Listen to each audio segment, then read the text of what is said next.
Good morning students. आज हम पढ़ेंगे क्लास 10th साइंस का चैप्टर 9 मेटल्स एंड मेटलर्जी। इसकी प्रीवियस क्लासेस भी हो चुके हैं जिसमें हम लोगों ने इससे पहले के सारे टॉपिक्स पढ़े हैं, जैसे कि रिएक्टिविटी सीरीज़ हमने पढ़ा है, मेटल की प्रॉपर्टीज़ हमने पढ़ी है। आज हम पढ़ने जा रहे हैं मेटलर्जी। इससे पहले हम डिस्कस कर चुके हैं कि मेटल्स हमारे नेचर में किस फॉर्म में पाए जाते हैं, मिनरल्स के फॉर्म में पाए जाते हैं। और जब ये मिनरल्स बहुत ज़्यादा क्वांटिटी में किसी जगह पर पाए जाते हैं तो ये ओर के रूप में पाए जाते हैं। इस ओर से ही हम अपने मेटल को एक्सट्रैक्ट करते हैं, ठीक है। और इसके लिए हम लोगों ने 2-3 टेबल्स भी पढ़े थे कि जिसमें हमने बताया था कि आयरन को किस फॉर्म में पाया जाता है, हेमेटाइट में, है ना, हेमेटाइट फॉर्म में पाया जाता है। और जैसे कि एल्युमिनियम का भी पढ़ा था हमने, जैसे कि वो पाया जाता है बॉक्साइट के रूप में। और मैग्नीशियम और कैल्शियम के लिए हमने डोलोमाइट पढ़ा था, लाइमस्टोन पढ़ा था। इस तरीके से बहुत सारे हमने ओर्स देखे थे कि कौन से मेटल को कौन से ओर से एक्सट्रैक्ट किया जाता है। अब इस एक्सट्रैक्शन के प्रोसेस को ही हम मेटलर्जी कहते हैं। The process of obtaining metals from ores is known as extraction of metals और मेटलर्जी। मेटलर्जी बेसिकली क्या है, जिस फॉर्म में मेटल हमारे नेचर में पाया जा रहा है उससे जिस फॉर्म में हमें चाहिए वो मेटल को अपने यूज़ के लिए उस फॉर्म में लेकर आना ही मेटलर्जी है, ठीक है। तो अभी ये मेटलर्जी को हम किस प्रकार से करते हैं, तो इसके लिए 3 स्टेप्स हम करते हैं किसी भी मेटल को एक्सट्रैक्ट करने के लिए। पहला है कॉन्सेंट्रेशन ऑफ ओर में से जितनी भी गंदगी है, धूल मिट्टी है, उससे निकाल देते हैं। दूसरा है एक्सट्रैक्शन ऑफ मेटल, फिर उस ओर में से हम सिर्फ मेटल को निकालते हैं और बाकी के जो अनवांटेड मिनरल्स वगैरह हैं, सल्फ़र और अनवांटेड जो हमें नहीं चाहिए उसे हम हटा देते हैं। फिर है प्यूरिफिकेशन ऑफ मेटल। जब मेटल हमें मिल जाता है तो उसे और ज़्यादा प्योर करने के लिए और अनवांटेड कुछ माइन्यूट जो पार्टिकल्स होंगे उनको हटाने के लिए हमें प्यूरिफिकेशन करना होता है। तो इन प्रोसेस से गुजर के एक मेटल हमें मिलता है। चलिए, पहला स्टेप है कॉन्सेंट्रेशन ऑफ ओर। इसे 3 प्रकार से किया जा सकता है, gravity separation method, magnetic separation method और तीसरा है फोर्स फ्लोटेशन मेथड। एक एक करके हम सारे मेथड्स देखते हैं। पहला है ग्रेविटी सेपरेशन मेथड। इस ग्रेविटी सेपरेशन मेथड में जैसे ही नाम से पता चलता है कि इसमें ग्रेविटी का उपयोग होता है। इसे और हाइड्रोलिक सेपरेशन मेथड भी बोलते हैं क्योंकि इसमें पानी का भी इस्तेमाल होता है। इसमें क्या होता है, जो आप यहाँ पर फनल देख रहे हैं या हॉपर जो देख रहे हैं, इसमें क्या है, ओर को पाउडर फॉर्म करके, चूरा करके इसके अंदर डाला जाता है और वहाँ से वाटर उसको रन किया जाता है। तो इससे आप देख सकते हैं कि जो हैवी पार्टिकल्स हैं ओर्स के, वो नीचे जम जा रहे हैं और जो पार्टिकल्स जो बाहर जो हैवियर थे, जो अनवांटेड पार्टिकल्स है, सॉइल है, डस्ट है, सैंड है, वो बाहर निकल जा रहा है। और जो हैवियर ऑक्साइड के पार्टिकल्स या जो भी हमारे ओर के पार्टिकल्स हैं वो इसके अंदर नीचे में रह जा रहे हैं, ठीक है। तो ये है आपका ग्रेविटी सेपरेशन मेथड या हाइड्रोलिक सेपरेशन मेथड। नेक्स्ट हम देखते हैं मैग्नेटिक सेपरेशन मेथड। इसमें नाम से हमें पता चलता है कि इसमें मैग्नेट का इस्तेमाल किया गया है। तो इसमें कुछ ऐसे मटेरियल होंगे जो कि मैग्नेट से एक्सट्रैक्ट होते होंगे, मतलब जो मैग्नेट के से चिपकते होंगे। इस मेथड का यूज़ टिन ओर के जो अनवांटेड मैग्नेटिक इम्प्योरिटीज़ है उसको हटाने के लिए किया जाता है। तो जो इम्प्योरिटीज़ होती हैं वो अलग हो जाती हैं और जो और हमें चाहिए वो अलग हो जाता है। जैसे कि हम टिन का एग्जांपल लेते हैं, तो टिन क्या है, मेटेलिक है, पर वो मैग्नेटिक नहीं है, तो वो मैग्नेट से नहीं चिपकता है। तो हम क्या करते हैं, उसकी जो इम्प्योरिटीज़ कुछ ऐसी होंगी जो मैग्नेट से अट्रैक्ट होती होंगी, उन्हें निकालने के लिए इस मैग्नेटिक सेपरेशन मेथड का यूज़ करते हैं। एक बार ये कैसा होता है देखते हैं। देखिए आपको यहाँ पर कुछ आता दिख रहा है, कुछ और को पाउडर फॉर्म में ऊपर से डाला जाता है, हॉपर के ऊपर से यहाँ पे आपको दिख रहा है आते हुए।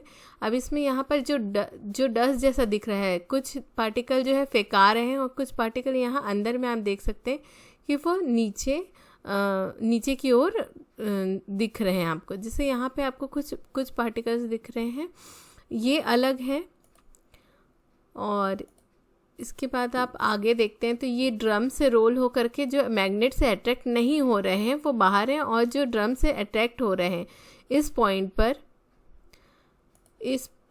पर ये जो ड्रम रोलर लगा हुआ है, यहाँ पे जो रोलर लगा है यहाँ पर मैग्नेट होता है, जिसकी वजह से जो मैग्नेटिक पार्टिकल्स हैं वो चिपक कर कुछ दूर आ जाते हैं इस कन्वेयर बेल्ट के थ्रू। और ये बेल्ट के थ्रू जैसे ही वो मैग्नेटिक एरिया से ये जैसे ही हटता है तो जो मैग्नेटिक पार्टिकल्स हैं वो यहाँ पर आके सेपरेट हो जाते हैं। तो आप देख सकते हैं कि यहाँ पे एक आपको ऑरेंज रंग की कैडी दिख रही है। इस कैडी में आपको जो ओर है वो मिल जाएगा और इस तरफ जो अनवांटेड मैग्नेटिक पार्टिकल्स हैं वो अलग हो जाएंगे। तो इस तरीके से इस मैग्नेटिक सेपरेशन मेथड का यूज़ करके दोनों चीज़ों को अलग अलग कर दिया जाता है। इस ड्रम रोलर के अंदर ही आपका मैग्नेट होता है, जिससे कि जो मैग्नेटिक पार्टिकल है वो खींच करके दूसरी तरफ चले जाते हैं और हमें और बाहर की ओर मिल जाता है। चलिए नेक्स्ट हम देखते हैं fourth flotation method, froth flotation method. ये फ्रॉथ फ्लोटेशन मेथड जो है इसमें नाम से समझ में आता है फ्रॉथ यानी कि झाग। तो किसी तरीके से इसमें झाग बना करके उसमें से ओर को एक्सट्रैक्ट किया जाता है। ये प्रोसेस बेसिकली इस पे डिपेंड करता है कि जो हमारे पास ओर है उस पर कुछ पार्टिकल्स ऐसे होंगे जिनको जो वाटर में घुलते होंगे और कुछ ऐसे होंगे जो मतलब वाटर से चिपकते होंगे और कुछ ऐसे होंगे जो ऑयल से चिपकते होंगे। इस मेथड का यूज़ तभी मुमकिन है जब ऐसे कुछ और हो। जैसे कि इसका उपयोग किया जाता है हमारे सल्फाइड ओर्स में यूज़ किया जाता है, सल्फाइड ओर्स को एक्सट्रैक्ट करने में। सल्फाइड ओर्स को क्या किया जाता है, इसे चूरा कर दिया जाता है, पाउडर फॉर्म में कर दिया जाता है। और जैसे आप देख सकते हैं यहाँ पे आपको टैंक दिख रहा है, इसमें वाटर है और यहाँ पे ऑयल है, आपको दिख रहा है यहाँ पे ऑयल है, थोड़ा सा पाइन ऑयल इसमें डाला जाता है। और यहाँ पर आपको और दिख रहा है जो पानी में घुला हुआ है पाउडर फॉर्म में। और यहाँ पे आपको एयर जो है कंप्रेस्ड एयर यहाँ से आपको नीचे फ्लो किया जाता है। ये यहाँ पे आप देख सकते हैं कि दो बबल्स, यहाँ पे से कंप्रेस्ड फॉर्म में एयर आ रहा है और यहाँ पे फिर बबल्स फॉर्मेशन हो रहा है। ये जो बबल्स है, जो एयर है ये इसमें से जो भी और पार्टिकल्स होंगे उनको उछाल के ऊपर ले जाता है और जो डस्ट पार्टिकल्स हैं उनको वो नीचे ही छोड़ देता है। और ये जो फ्रॉथ बन रहा है, ये एयर पार्टिकल जब ऑयल के साथ मिक्स होते हैं तो इससे क्या होते जाता है, फ्रॉथ बनते जाता है। और ये फ्रॉथ बनते बनते आप देख रहे हैं धीरे धीरे जो और पार्टिकल्स हैं वो क्या है, ऊपर की ओर आ गए हैं। और ये जब ज़्यादा हो जाएगा तो ये इस तरीके से बाहर निकल आता है। तो इससे हमारे क्या है, और पार्टिकल्स जो है वो अलग हो जाते हैं और जो इम्प्योरिटीज़ हैं वो अलग हो जाते हैं। ये है आपका फ्रॉथ फ्लोटेशन मेथड। चलिए अब अभी हमने और को कॉन्सेंट्रेट तो कर लिया, मतलब इसमें से जो भी गोंग था यानी कि सॉइल या सैंड पार्टिकल थे वो जो है हमने हटा लिए। अब इसमें हमारे पास जो मेटल की और जो है वो प्योर फॉर्म में है, अब उसमें धूल मिट्टी नहीं है। अब प्योर फॉर्म का जो और है उसमें से भी हमें मेटल को एक्सट्रैक्ट करना है। तो इस मेटल को एक्सट्रैक्ट करने के लिए हम 3 प्रोसेसेस का यूज़ कर सकते हैं बेस्ड ऑन देयर एक्टिविटीज़, मतलब वो कितने एक्टिव हैं वो मेटल्स उस पर डिपेंड करता है। जो मोस्टली रिएक्टिव होते हैं, बहुत ज़्यादा रिएक्टिव होते हैं, जैसे कि आप potassium, sodium, calcium, magnesium, aluminium, इनका जो एक्सट्रैक्शन है वो हम किससे कर सकते हैं, इलेक्ट्रोलिसिस मेथड से कर सकते हैं। और जो सबसे कम रिएक्टिव होते हैं जैसे कि आप देख सकते हैं सिल्वर, प्लेटिनम, है ना। तो ऐसे सब जो मेटल होते हैं एलिमेंट्स होते हैं, इनको हम क्या करते हैं कि ये फ्रीली नेचर में फ्री फॉर्म में पाए जाते हैं, तो इन्हें ज़्यादा हमें कुछ करने की ज़रूरत नहीं पड़ती। और जो बचे हुए जो बीच के एक्टिविटी सीरीज़ में जितने भी आते हैं, जैसे जिंक हो गया, कॉपर हो गया, है ना, मर्क्यूरी हो गई, आयरन हो गई, इनके लिए हमको केमिकल मेथड्स का उपयोग करना पड़ता है। केमिकल मेथड्स कौन कौन से उपयोग होते हैं, कैसे होते हैं, ये भी हम आगे देखते हैं। देखिए, for oxide, sulphides and carbonates of other metals, दूसरे मेटल्स के जितने भी सल्फाइड और कार्बोनेट्स होते हैं और ऑक्साइड्स होते हैं, उनको सेपरेट करने के लिए केमिकल मेथड्स के लिए कैसे यूज़ किया जाता है। कन्वर्टिंग द मेटल सल्फाइड और कार्बोनेट, यानी कि मेटल के सल्फाइड और कार्बोनेट को हमको पहले क्या करना पड़ता है, ऑक्साइड में रिड्यूस करना पड़ता है।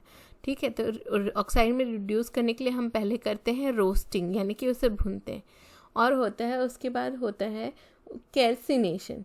ठीक है, तो इससे क्या होता है, कार्बन डाइऑक्साइड अलग निकल जाता है और इसका ऑक्साइड जो है वो अलग निकल जाता है। अब reduction of metal from metal oxides, तो इसमें भी है कार्बन रिडक्शन मेथड है और केमिकल रिडक्शन मेथड है। एक एक करके हम सारी चीज़ें देखते हैं। देखिए, सबसे पहले कन्वर्टिंग द मेटल सल्फाइड और कार्बोनेट टू कॉरेस्पॉन्डिंग ऑक्साइड। अब इसमें क्या होगा, मेटल सल्फाइड और कार्बोनेट को उसके ऑक्साइड फॉर्म में, मेटल के ऑक्साइड फॉर्म में लाने के लिए हम दो चीज़ें कर सकते हैं।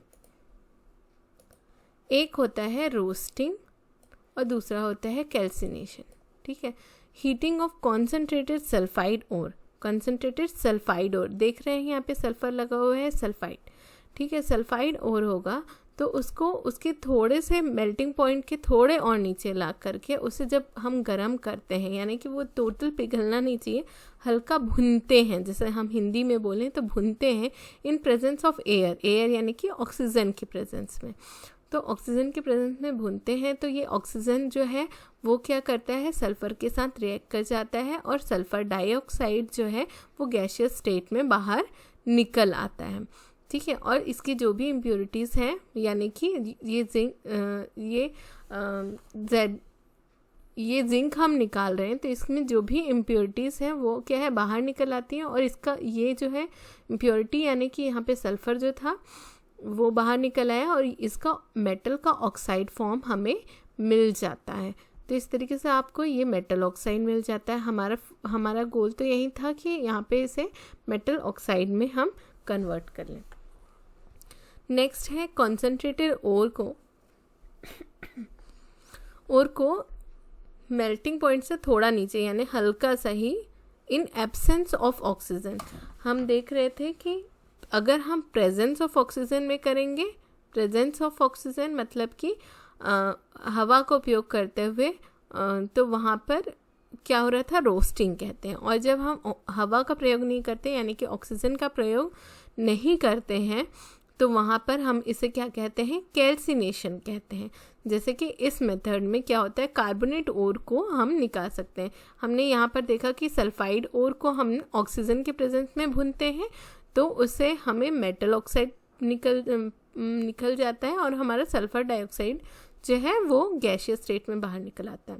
और कैल्सिनेशन जब करते हैं तो हम इसमें ऑक्सीजन का प्रयोग नहीं करते हैं और इसे बिना ऑक्सीजन के ही हम भूनते हैं, यानी कि आँच दिखाते हैं मेल्टिंग पॉइंट से थोड़ा नीचे। और इससे क्या होता है कि इसका जिंक ऑक्साइड निकल आता है, यानी मेटल ऑक्साइड निकल आता है, और कार्बन डाइऑक्साइड के फॉर्म में जो इसका कार्बोनेट है वो बाहर गैसियस स्टेट में निकल जाता है। तो इस तरीके से दोनों ही तरीके से हमें क्या मिल रहे हैं, मेटल ऑक्साइड हमें मिल जा रहा है। नेक्स्ट हम देखते हैं reduction of metals from metal oxide. अब हमें मेटल ऑक्साइड तो मिल गया है, अब इसमें से हमें मेटल कैसे निकालना है, तो इसके लिए हमें बताया जा रहा है तरीका। जैसे ही और हमारे ऑक्साइड फॉर्म में हमें मिल जाता है तो उसे हम मेटल में कन्वर्ट करने के लिए क्या करते हैं, उसको फ्लक्स के साथ में हीट करते हैं, और फ्लक्स और रिड्यूसिंग एजेंट के साथ में with flux and reducing agent, और इससे क्या होता है, हमें मेटल जो है वो लिक्विड फॉर्म में मिल जाता है। इस प्रोसेस को हम क्या कहते हैं, स्मेल्टिंग। कहने का मतलब है एक दो चीज़ें और इसमें मिला करके हम उसे क्या करते हैं, लिक्विड फॉर्म में हमारा जो मेटल ऑक्साइड है वो रिड्यूस हो जाता है मेटल फॉर्म में और वो लिक्विड फॉर्म में आ जाता है, और इस प्रोसेस को हम स्मेल्टिंग कहते हैं। फ्लक्स क्या करता है, इसमें दो चीज़ें हमने डाली है, एक है फ्लक्स और दूसरा है रिड्यूसिंग एजेंट। तो फ्लक्स इसमें क्या करता है, removal of hard to melt impurities. इसमें ऐसे जो इम्प्योरिटीज़ जो प्रेजेंट होंगे मेटल ऑक्साइड के साथ में, जो कि मेल्ट नहीं होते होंगे, उन्हें ये क्या करता है, हटाता है फ्लक्स। ठीक है, और स्मेल्टिंग को हम दो तरीक़ों से कर सकते हैं, एक है कार्बन रिडक्शन मेथड और दूसरा है केमिकल रिडक्शन मेथड। चलिए देखते हैं। इसमें कार्बन रिडक्शन मेथड में रोस्टेड या कैल्सिनेटेड और जो हमने लास्ट पढ़ा, मतलब कि मेटल ऑक्साइड जो हमें मिल के है उसे हीट किया जाता है हाई टेम्परेचर्स में, जैसे कि 700 डिग्री सेंटीग्रेड से 1800 डिग्री सेंटीग्रेड तक, विथ कोक और कार्बन। इसमें कार्बन का उपयोग होता है, यहाँ पे आप देख रहे हैं इस सेक्शन में कार्बन का उपयोग हो रहा है, और इसे ब्लास्ट फर्नेस के अंदर किया जाता है क्योंकि ये बहुत ही हाई टेम्परेचर की इसमें ज़रूरत पड़ती है। एंड जब हम इस ऑक्साइड को, मेटल ऑक्साइड को कार्बन के साथ में हाई टेम्परेचर पे रिएक्ट करवाते हैं, तो इससे क्या होता है, हमारा जो मेटल है वो अलग हो जाता है और कार्बन मोनोऑक्साइड गैस जो है बन करके बाहर निकल जाती है। यहाँ पर आप देख रहे हैं। स्मेल्टिंग और ज़्यादा डिटेल में हम पढ़ेंगे जब हम आयरन की एक्सट्रैक्शन प्रोसेस को पढ़ेंगे। स्मेल्टिंग का उपयोग उसमें भी किया गया है। तो यहाँ पर आपको समझ आया कि मेटल को कैसे कार्बन के प्रेजेंस में हम क्या कर रहे हैं, स्मेल्टिंग करवा रहे हैं, और हमें प्योर लिक्विड फॉर्म में हमारा जो मेटल है वो मिल जाता है। सेकेंड हम देखते हैं, ये कार्बन रिडक्शन मेथड था, अब हम देखते हैं chemical reduction method. Chemical reduction method, आपने जब रिएक्टिविटी पढ़ी थी तो उसमें ये पढ़ा था कि कुछ ऐसे रिएक्टिव मेटल्स होते हैं जो ज़्यादा रिएक्टिव होते हैं, कुछ ऐसे मेटल्स होते हैं जो ज़्यादा रिएक्टिव होते हैं और कुछ होते हैं जो कम रिएक्टिव होते हैं। तो हमने ये पढ़ा था कि यही डिस्प्लेसमेंट कहलाता है। तो इसी डिस्प्लेसमेंट रिएक्शन का इस्तेमाल करके हम जो हमारी डिज़ायर्ड मेटल है उसको एक्सट्रैक्ट कर लेते हैं। जैसे कि अगर हमारे पास इम्प्योर फॉर्म में हमारे पास कॉपर सल्फेट होगा, तो हम यहाँ पे इलेक्ट्रोलिसिस की मदद ले करके या केमिकल रिडक्शन मेथड है ना, तो इसमें डिस्प्लेसमेंट रिएक्शन करवा करके हम क्या करेंगे, उसमें इलेक्ट्रोलिसिस नहीं करवाना है हमें। सिंपली हमने, जैसा हम लोगों ने एक्टिविटी में किया हुआ था कि कॉपर सल्फेट सॉल्यूशन है, उसके अंदर हमने आयरन की नेल्स डाली, तो उससे हमें कॉपर अलग हो गया और आयरन का सल्फेट बन गया है ना। तो ऐसा ही यहाँ पर भी किया गया है। जैसे हमें कॉपर चाहिए, कॉपर सल्फेट में से हमें कॉपर निकालना है, तो इसमें आयरन इंट्रोड्यूस कराएंगे हम, और इससे क्या होगा, आयरन सल्फेट बन जाएगा और कॉपर जो है वो रिलीज हो जाएगा। इस तरीके से हमें कॉपर मिल गया है। एक और तरीका है, हम आयरन की जगह हम जिंक का भी यूज़ कर सकते हैं। तो इस तरीके से हम कॉपर को केमिकल रिडक्शन मेथड से भी हम अपने एक्सट्रैक्ट कर सकते हैं। नेक्स्ट हम देखते हैं प्योरिफिकेशन ऑफ मेटल्स। प्योरिफिकेशन, हमें तो मेटल मिल गया है, तो अब हमें और क्या प्योरीफाई करना है। फिर भी इसमें क्या होती है, जो मेटल हमें रिडक्शन के थ्रू मिलते हैं उसमें फिर भी फर्दर थोड़ी इम्प्योरिटीज़ होती हैं। इस वजह से उसे क्या कहा जाता है, इम्प्योर मेटल कहा जाता है।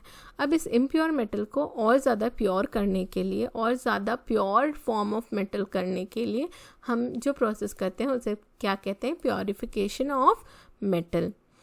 प्योरिफिकेशन ऑफ मेटल के लिए हम दो तरीके का इस्तेमाल कर सकते हैं। पहला है फिज़िकल मेथड और दूसरा है केमिकल मेथड। फिज़िकल मेथड में हम दो तरीके यूज़ करते हैं, एक है लिक्विफिकेशन और दूसरा है जोन रिफाइनिंग या फिर फ्रैक्शनल क्रिस्टलाइजेशन मेथड। ये दोनों ही फिज़िकल मेथड है, इसमें केमिकल्स का उपयोग नहीं किया गया है। फिर है केमिकल मेथड, दूसरा हम केमिकल मेथड है, मोस्टली इसमें हम इलेक्ट्रोलिसिस का यूज़ कर सकते हैं। चलिए एक एक करके देखते हैं। पहला है इलेक्ट्रोलिसिस, जो कि आता है हमारे फिज़िकल मेथड में। हम जब मेटल को प्यूरिफाई करना चाहते हैं और फिज़िकल मेथड यूज़ कर रहे हैं तो इलेक्ट्रोलिसिस का हम यूज़ कर सकते हैं।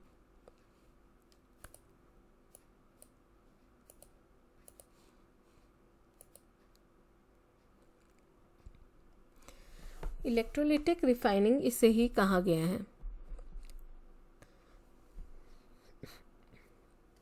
इससे हमें प्योर मेटल मिलता है। यहाँ पर आप देख सकते हैं कि जो इलेक्ट्रोलाइट है उसे एसिडिफाइड फॉर्म में आप देख सकते हैं। जैसे यहाँ पे कॉपर सल्फेट लिया गया है।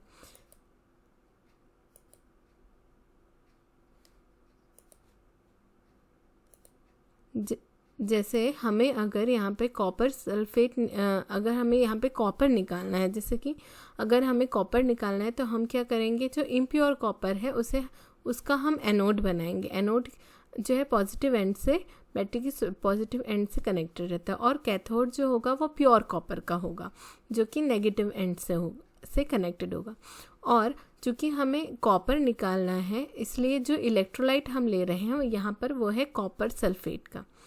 ठीक है, तो अब जैसे जैसे कैथोड जो है वो हम प्योर कॉपर का ले रहे हैं और एनोड इम्प्योर का। जैसे जैसे इलेक्ट्रिसिटी पास होती है यहाँ पर से, इलेक्ट्रिसिटी जैसे ही पास होती है तो आप देखेंगे कि एनोड में जो कॉपर पार्टिकल्स हैं वो इसमें से निकल जाएंगे। और दूसरा, पहले तो ये होगा कि यहाँ पर जो एसिडिफाइड कॉपर सल्फेट जो सॉल्यूशन है इसमें से जो कॉपर है वो पहले रिड्यूस होता है, ये डिसोशिएट हो जाता है सल्फेट आयन और कॉपर आयन में। तो कॉपर आयन जो है यहाँ पर जैसे एनोड है,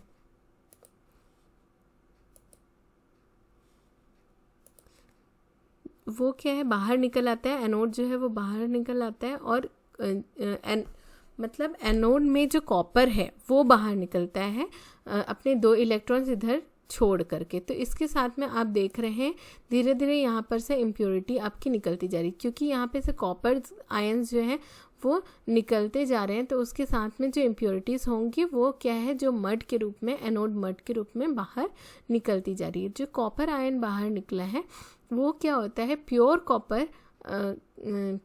कॉपर का जो कैथोड है हमारे पास, जो नेगेटिव चार्ज से जुड़ा हुआ है, उसके पास, चूँकि ये पॉजिटिव चार्ज है तो वो नेगेटिव चार्ज के पास जा कर के अट्रैक्ट होता है। तो ये अट्रैक्ट होकर के इसके एनोड का जो कॉपर,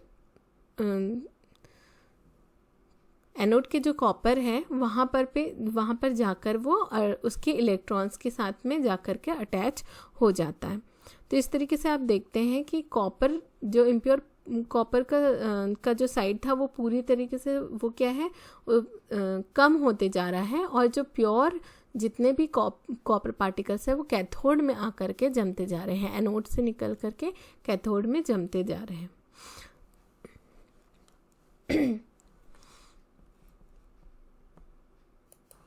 इस तरीके से हम प्योर कॉपर को इम्प्योर कॉपर से अलग कर लेते हैं, और हमें जो फाइनल फॉर्म मिलता है वो प्योरीफाइड कॉपर का फॉर्म होता है। चलिए नेक्स्ट हम देखते हैं लिक्विफिकेशन। लिक्विफिकेशन भी एक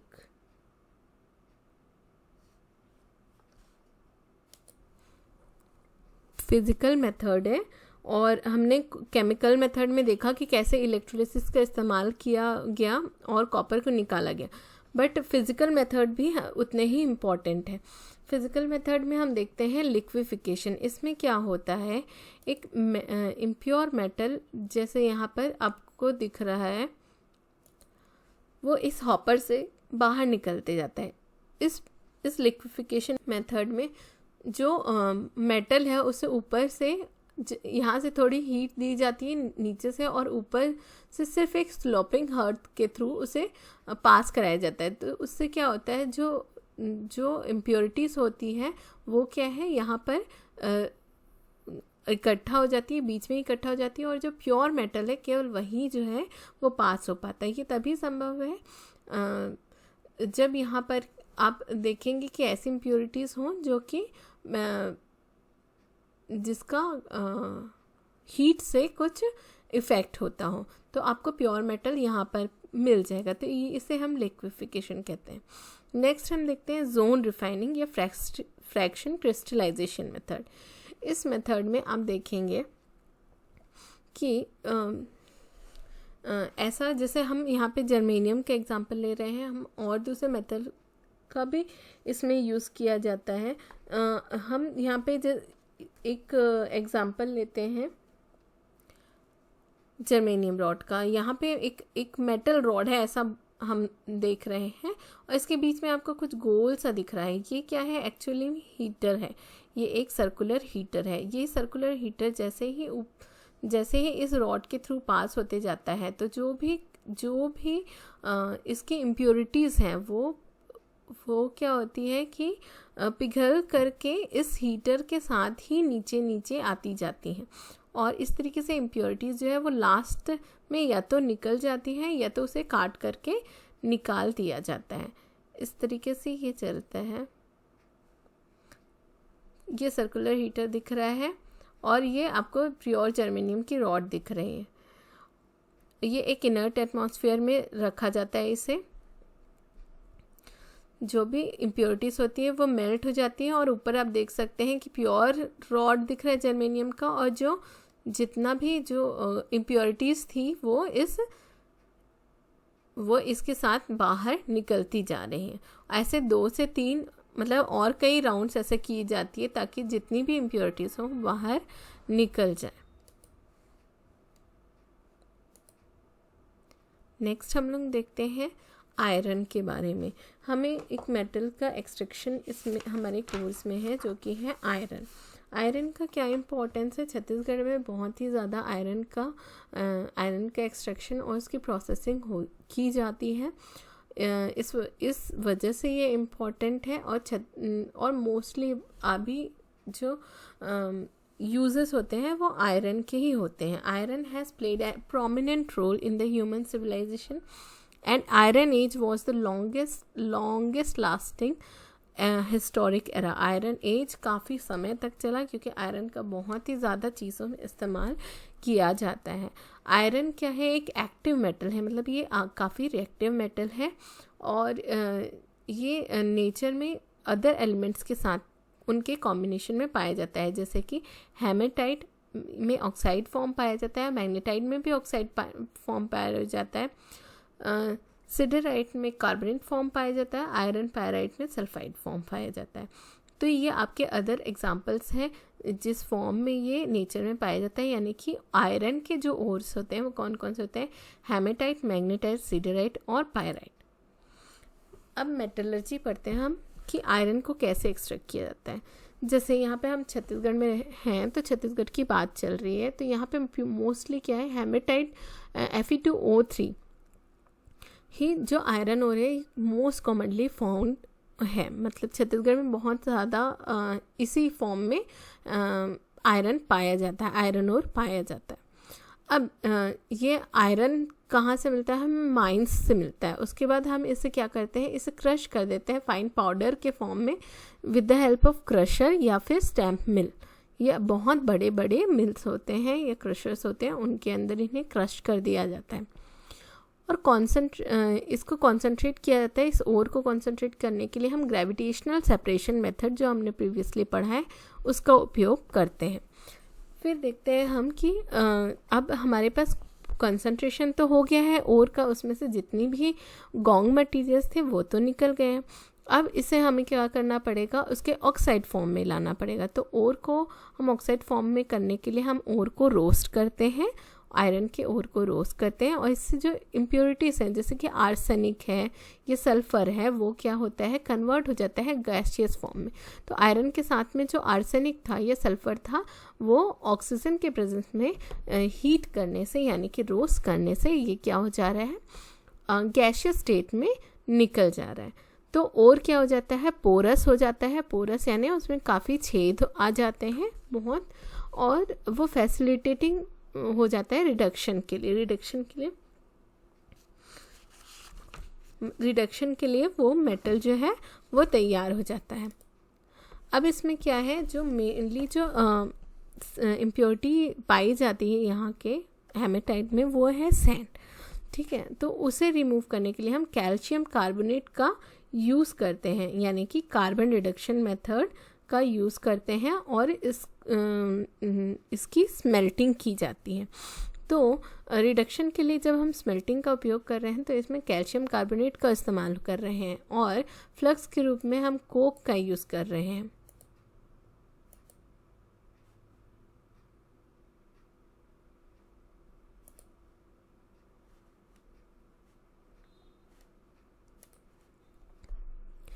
और इस प्रोसेस में हमें बहुत ज़्यादा हाई टेम्परेचर की यूज़ करनी की जाती है। Oxide the oxide of iron are reduced using carbon.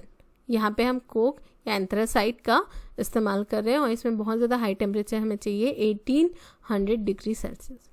तो अब हम यहाँ पे देख रहे हैं कि बहुत ज़्यादा हमें टेम्परेचर चाहिए, तो ये इतनी ज़्यादा एनर्जी हर समय हम नहीं यूज़ कर सकते हैं, फ्रीक्वेंटली ब्रेक्स में हम यूज़ नहीं कर सकते और ये बहुत ज़्यादा एनर्जी का और रिसोर्सेज का वेस्टेज होगा। तो इसलिए हम क्या करते हैं, स्मेल्टिंग का जो प्रोसेस है वो हम किस में करते हैं, एक स्पेशल स्ट्रक्चर होता है ब्लास्ट फर्नेस, उसके अंदर हम करते हैं।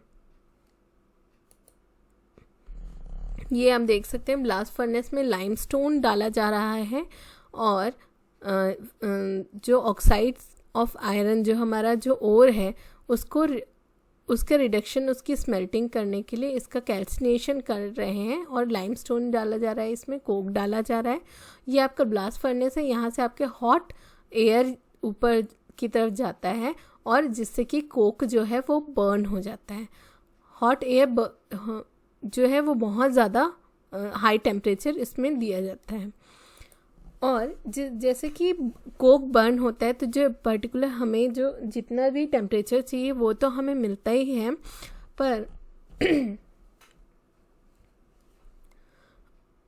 और इससे क्या है, जो कोक है वो क्या है, ऑक्सीडाइज हो जाता है कार्बन मोनोऑक्साइड में।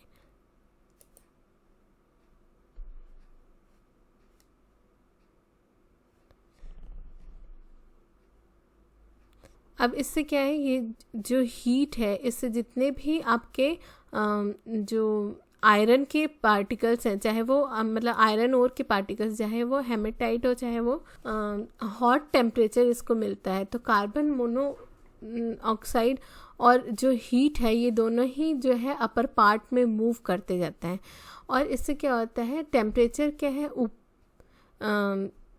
ऊपर की तरफ जैसे ही ये जाता है तो इसका टेम्परेचर जो है ना वो लो होने लगता है। आयरन ओर जो ऊपर से नीचे की ओर गिराए जा रहे थे वो क्या है, कार्बन मोनोऑक्साइड के साथ रिएक्ट करके और हाई टेम्परेचर मिलते ही क्या हो जाता है, रिड्यूस हो जाता है। जैसे आप यहाँ पर देख सकते हैं आपका ओर फॉर्म में जो है, ठीक है, जो भी आपका ओर फॉर्म में, चाहे वो हेमेटाइट हो चाहे वो मैग्नेटाइट हो, ये दोनों ही कार्बन मोनोऑक्साइड के प्रेजेंस में क्या होता है, इसमें से कार्बन डाइऑक्साइड बाहर निकल जाता है। जो कोक और ऑक्सीजन के बर्न होने से जो कार्बन मोनोऑक्साइड बना था उससे उसके साथ रिएक्ट करके कार्बन डाइऑक्साइड बाहर निकल जाता है और हमें क्या मिल जाता है, मेटल ऑक्साइड मिल जा रहा है, यानी आयरन ऑक्साइड मिल जा रहा है, ठीक है, या आयरन मिल जा रहा है। इस तरीके से आप देख सकते हैं।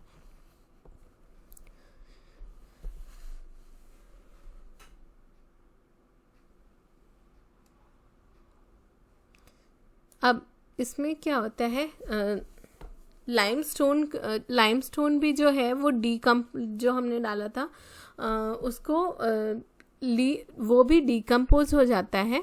कैल्शियम कार्बोनेट जो था, हमारा जो लाइमस्टोन था वो क्या हो जाता है, कैल्शियम ऑक्साइड के रूप में कन्वर्ट हो जाता है। इसमें से जो कार्बन डाइऑक्साइड है वो भी इसमें से निकल जाता है। अब ये जो कैल्शियम ऑक्साइड है हमारा वो क्या है, वो स्लैग के फॉर्म में कन्वर्ट हो जाता है। ये जो स्लैग है ये क्या है, मोल्टन स्टेट में होता है। यहाँ पे आप देख सकते हैं मोल्टन स्टेट में होता है और इसे आसानी से सेपरेट किया जा सकता है आयरन से। यहाँ पे आपको स्लैग दिख रहा है।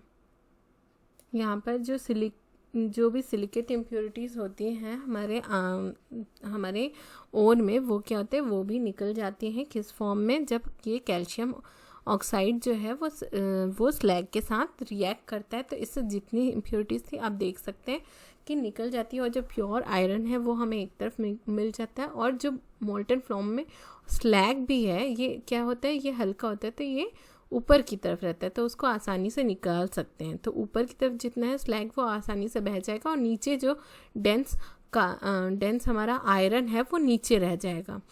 तो इस तरीके से हमें प्योर आयरन मिल जाता है। तो ये आपका metallurgy of iron. Thank you.